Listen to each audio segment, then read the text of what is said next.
সিরাজগঞ্জে বঙ্গবন্ধু সেতু পশ্চিম মহাসড়কে ডাকাতের চেষ্টাকালে চাকরিচ্যুত কনস্টেবল সহ আন্তজেলা ডাকাত দলের 7 জনকে আটক করেছে র্যাপিড অ্যাকশন ব্যাটালিয়ন সদস্যরা।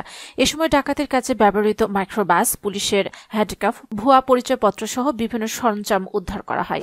শুক্রবার ভোরে বঙ্গবন্ধু সেতু পশ্চিম মহাসড়কে সিরাজগঞ্জ সদর উপজেলার সায়দাবাদ গোলচত্বর এলাকায় অভিযান চালিয়ে তাদেরকে আটক করা হয়।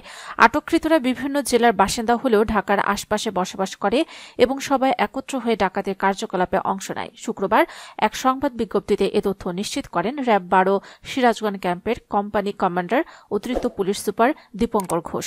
সংবাদ বিজ্ঞপ্তিতে তিনি উল্লেখ করেন, শুক্রবার ভোরে সিরাজগঞ্জ সদর উপজেলার সায়দাবাদ গোলচত্বর এলাকায় চেকপোস্ট ডিউটি চলাকালে একটি সন্দেহজনক হাইস মাইক্রোবাসকে থামিয়ে ওই 7 জনকে আটক করা হয়। তাদের কাছ থেকে পুলিশের ভুয়া পরিচিতি কার্ড, জুতা এবং জ্যাকেট উদ্ধার করা হয়।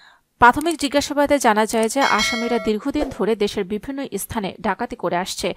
আটককৃতরা হলেন পঞ্চগড় জেলার আটোয়ারী থানার বামনকুমার গ্রামের মৃত জহিরুদ্দিনের ছেলে জমির খান, ফরিদপুর জেলার আলফাডাঙ্গা থানার বিজিডি ডাঙ্গা গ্রামের মৃত আব্দুস সালাম মুন্সির ছেলে চাকরিচ্যুত কনস্টেবল মোহাম্মদ কামরুজ্জামান, রাজবাড়ী জেলার গোয়ালন্দ থানার কাটাখালী বটতলা গ্রামের মৃত মোতালেব ওরফে মাসুদ শেখের ছেলে মোহাম্মদ জহুরুল শেখ সুমন, কুড়িগ্রাম জেলার রাজারহাটা থানার ধনঞ্জয় গ্রামের আব্দুল কাদেরের ছেলে মোহাম্মদ মিজানুর রহমান মিন্টু, ফরিদপুর জেলার মধুখালী থানার কাশীনাথপুর গ্রামের মিল নায়েব আলীর ছেলে মীর সোহেল হোসেন, যশোর জেলার ঝিকরগাছা থানার উত্তর দেউলি গ্রামের মোহাম্মদ শহীদুল ইসলামের ছেলে মোহাম্মদ রাজু ও গোপালগঞ্জ জেলা সদরের নকুড়িচর গ্রামের মৃত আফতাব মোল্লার ছেলে আয়ুব মোল্লা।